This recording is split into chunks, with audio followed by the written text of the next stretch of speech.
It's the Cornermen Radio Live with Barzini. Shout out to the whole LDBC. I think we got a guest on. Jeff on? Yes, it is.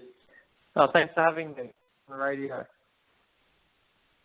Right, man. I was really excited to get you on here to interview Jeff Horn, man. I was so impressed with your fight with Manny Pacquiao. I'm like one of the few Americans that thought you really deserved that win.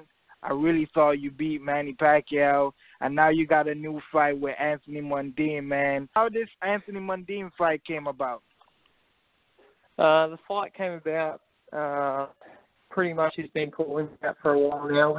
We started calling him out early in our career, but nothing kind of happened from it. We offered him $1 million to fight us very early on, and he then denied that, and then he was coming out offering us money to fight him. So he's been asking for quite a while to get to. Right. Man, I really I knew this fight was coming about because the trash talking I heard with Anthony Mundine about you, and I knew this was probably one of the biggest fights in Brisbane, Australia.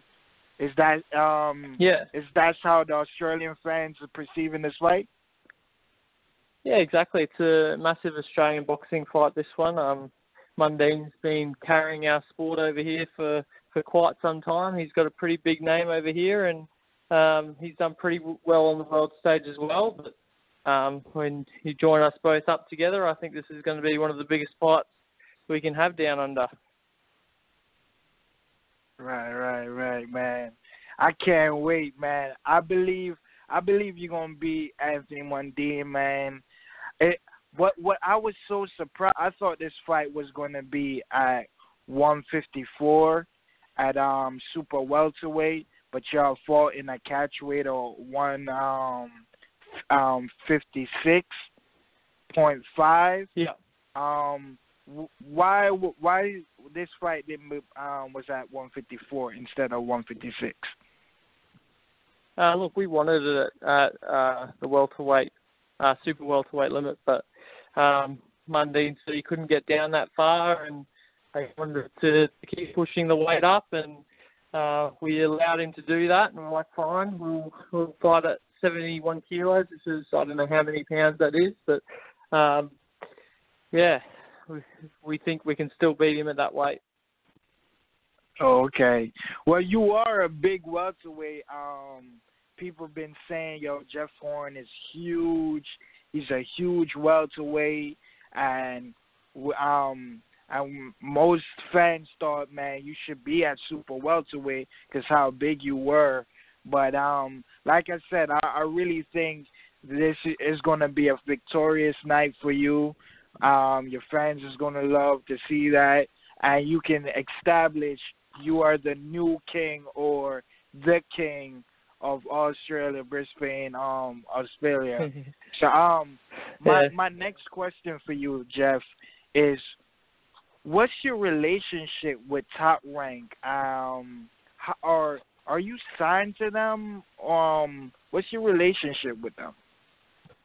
No, I'm not signed with Top Rank at the moment. I was. I when we had the deal with Pacquiao, I had to fight Pacquiao under Top Rank's conditions, and that was that I had to fight another two. They had a 2-fight option deal on me, which is what happened. I fought 2 fights after Pacquiao, and I guess they got the title back, which is what they wanted from me, and now I'm basically back just with JUCO events, or DNL events now. Okay, man, I'm really glad you're away from Top Rank. A lot of people want to see you with other networks. Like they would love to see you on the PBC Showtime side, and they also would love to see you on the Zone, the new app that's these fighters are signing to. So it's great to see that you're not tied to other promoters. Now you can just fight wherever and wherever. But yeah, exactly. My next question for you, Jeff, I saw an article. You said if you're victorious with the Anthony Mundine fight, you might stay at super welterweight. Are you going to stay at super welterweight, or are you going back down to welterweight?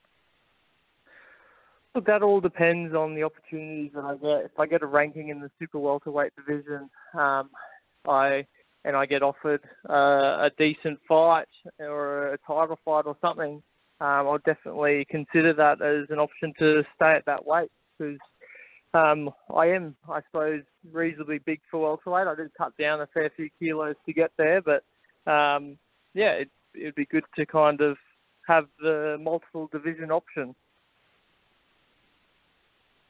Right. I know you're not looking past Anthony Mundine and everything, but you know what's great? Since you're fighting Anthony Mundine and Kell Brook has moved up to super welterweight, the two of y'all have moved up to super welterweight. I thought about that would have been a great fight for the both of y'all, whether it's in the UK, whether it's in Australia, or wherever it might be. But I also thought that fight would be such a amazing fight for y'all. Well, what you think about Kell Brook? Yeah, that would be a good fight, I think. Kell Brook's a great fighter. He's done a lot in his time, that's for sure, and he's a tough come-forward fighter that can box as well. So he's an all-rounder, which I think he would be a hard opponent to beat, but I'm always up for the challenge. Right. Well, I did like a video, and most of my subscribers was telling me, yo, you would beat Kell Brook because he suffered 2 broken eye sockets, and he got stabbed in the leg, and he's been through a lot in his career, and the ruggedness of your style would give him problems. That's what the fans were saying on my channel. And I mean, I was like, hey, sign me up. I think Kell Brook and Jeff Horn is a beautiful fight. I would love to see that in the future somehow. But if you do stay at super welterweight, what you think about the champions at super welterweight, like the unified champion Jarrett Hurd and Jaime Munguia, the new WBO champion? Well, what you think about those two fighters, and would you fight those fighters for a title? Yeah, look, they're both good fighters. I know more probably about Munguia, I think his name is. I'm not sure, but he's quite a tough, come forward type style as well, and hopefully I can use my angles and style to come forward as well to be able to beat those guys. Right. Well, I know I got the pleasure to interview you. I don't know if you consider him a friend, but he's always in your gym, Dennis Hogan.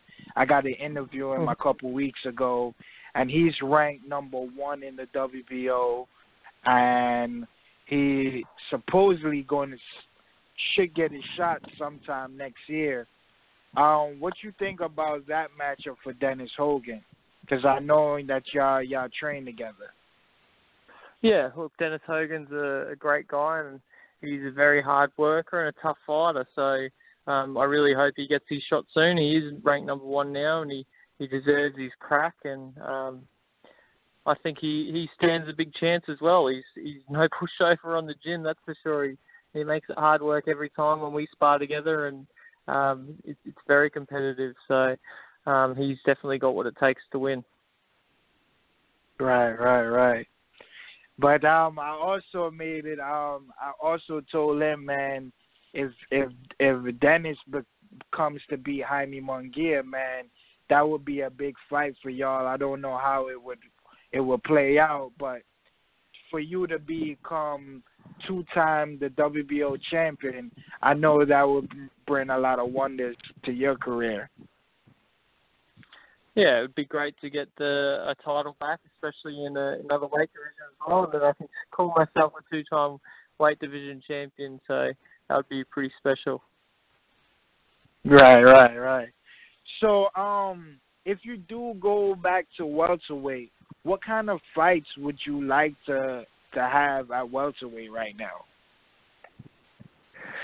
Look, I do not know, to be honest. Look, I'd love another crack at the title, but I know it's sometimes a long road to get there, and sometimes it's just looking for those marquee names to try and lure them out and try and get them to fight you. Right. Well, I would think like the champions would love to fight you. You know what I mean? Because you're such a I think you're a star, you know what I mean? I think people would jump to fight you. But I don't know if you saw, there was a video, Keith Thurman did an interview, and he kind of belittled you in a way that he said about with the Terence Crawford situation. He said in his words that anybody can beat Jeff Horn. How do you feel these other champions belittling you that anybody can beat you and thing, and you beat Manny Pacquiao in such a vicious way that you don't get the proper respect and credit that you do deserve? Yeah, look, it can be frustrating, but look, I've dealt with it for a while now, and I don't really care what they say. I know the other champions out there have a little respect for me, but I guess that's the thing. Until you get into the ring with me and you experience it for yourself, then he might show me some respect. So I guess that's the thing with Keith Thurman. Maybe one day we'll fight, and he can then have a bit more respect for me. Right. Man, I always said you and Keith Thurman. I was saying that this year and last year, man, that was my number one fight I wanted to see. I thought you and Keith Thurman would have been such a super matchup, a super fight for Australia. I also wanted Keith Thurman to come to Australia to fight you. You know what I mean? Because you have called him out. You have called out Mayweather and all the big fights. But I felt like Mayweather and Keith Thurman should have fought you, because that would have been such a huge thing on your career. Yeah, it would have been, but I guess everyone's got someone they're doing business with, and they're all in their ear and saying what's best and who to stay away from, or who's worth more money, and all these things have, I guess, influence on whether the guys fight or not. And I'd be happy, I guess, to fight these guys. Just depends on if all the agreements and terms can be worked. I'm sure they could. Right. So how does it feel to have? This is your first fight at super welterweight, or you have fought this weight class before? No, this is the first time. I'll be fighting this higher weight class. Okay. So how does it feel? Is it a struggle to go all the way to 147, and it's a little bit more easier for you to be at 154 at super welterweight? Well, it's 156. So is it easier for you to fight at super welterweight? How is it going in CAT?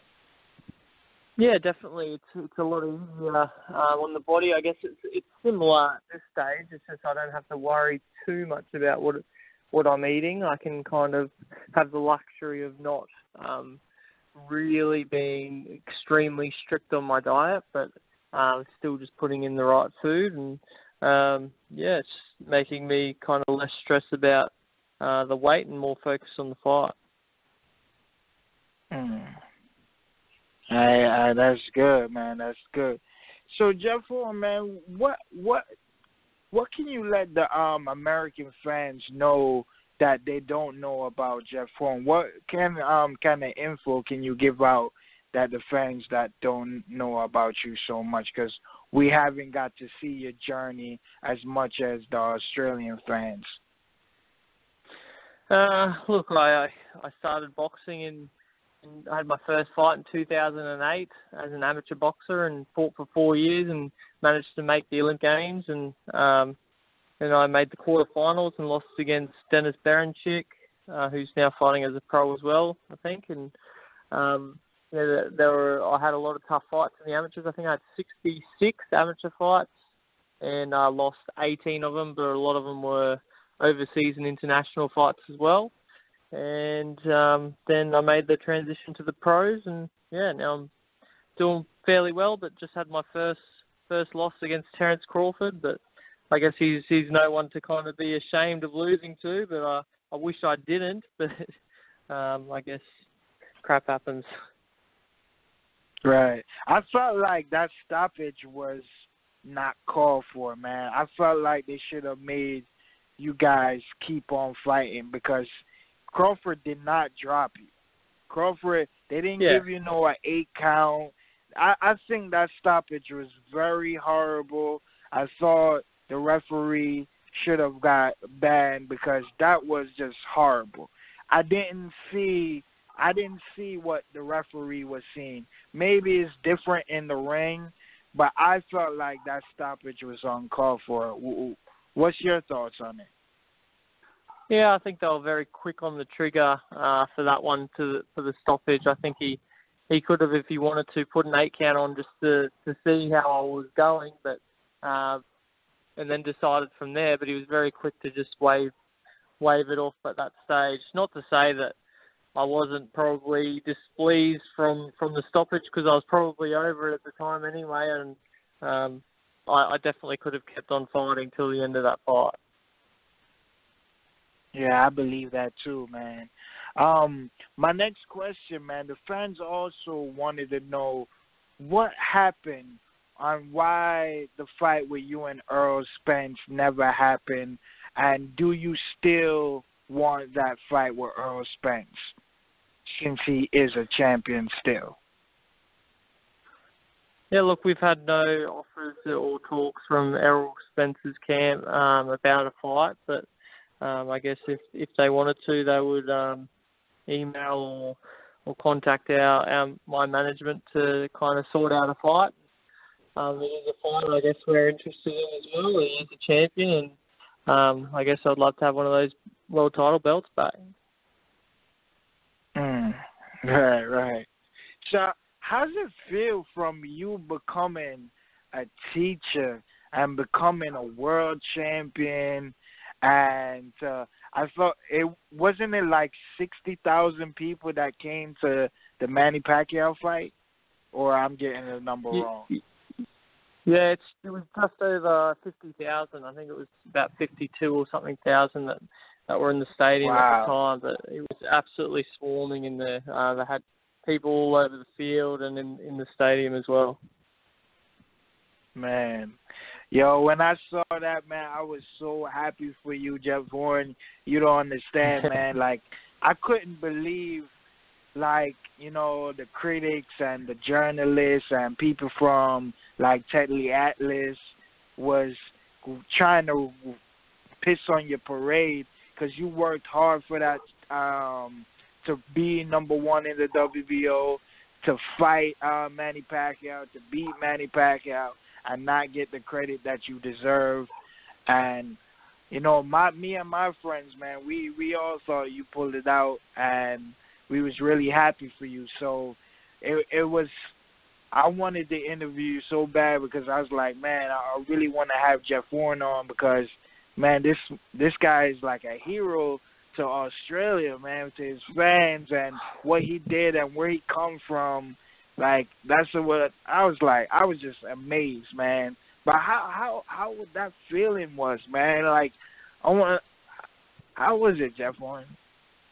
Yeah, thanks a lot for that and the support as well. The feeling of winning that fight was absolutely euphoric. It was an amazing feeling. I always wanted to be a world champion, and I never thought I'd get a crack at it in my hometown, home city. in my country for the first crack anyway, and I was able to pull out an absolute massive victory over an absolutely legend in Manny Pacquiao. I just fought the right fight. I took it up to him, and most guys try and outbox Manny Pacquiao, but it's just kind of getting in his face and doing what he does to other people was the right move to try and beat him. Yeah, definitely, man. This is gonna be your third fight on ESPN, if I'm not mistaken? No, it's gonna be fourth fight. I think. Fourth fight. Yeah, man, you're becoming like an ESPN star, man. Are you going to continue having fights on ESPN, or are you just going to venture out and it depends on the fight basis which you promote and the business? Yeah, that's exactly right. I have little to do with all the broadcasting side of it. I'm glad it's getting shown to as many people as possible to get my name out there, but that's all to do with the promoting of the fight and to try and draw as many people as we can to be watching it and enjoying the fights. Right. So Jeff Warren, you talked a little bit earlier about Jaime Munguia. Do you think Jaime Munguia is a good fighter? Yeah, I think he is. He's very tough, and he's that walk forward type of style, and he throws lots of punches at different angles and away, and he tends to finish most of his opponents. So he is a very good fighter, and he would be a tough one to beat. Right. Well, I really hope you get a title shot or get the fight with Kell Brook sometime in the future, or a big fight. It doesn't matter. We want to see Jeff Horn. We love to see you come back here. We love to see you in the UK, wherever you go. Either the Zone, Showtime. I would love to see you on the Showtime side for at least one of your fights before you ended your career. But I would love to see you on Showtime. Love to see you on the Zone. I'd love to see you on all the other networks and not just ESPN. Oh, well, hopefully that can happen. Thank you very much. Yeah, yes. Jeff, is there anything else you want to give the fans before you get out of here? Tell the fans. No, that's pretty much it. Just tune into the fight November 30 when I take on Mundine at a packed house at Suncorp Stadium again, where I defeated Manny Pacquiao. Right. Jeff Horn, can you give out your social media? I'm going to follow you as well. Can you follow me back on Twitter and Instagram if you get a chance? It's what's your thing? I'll try and remember the thing to accept it back. It's LILZINI _ Lil Zini. It's real easy. Okay. Lil Zini _ Okay, I'll try and remember that.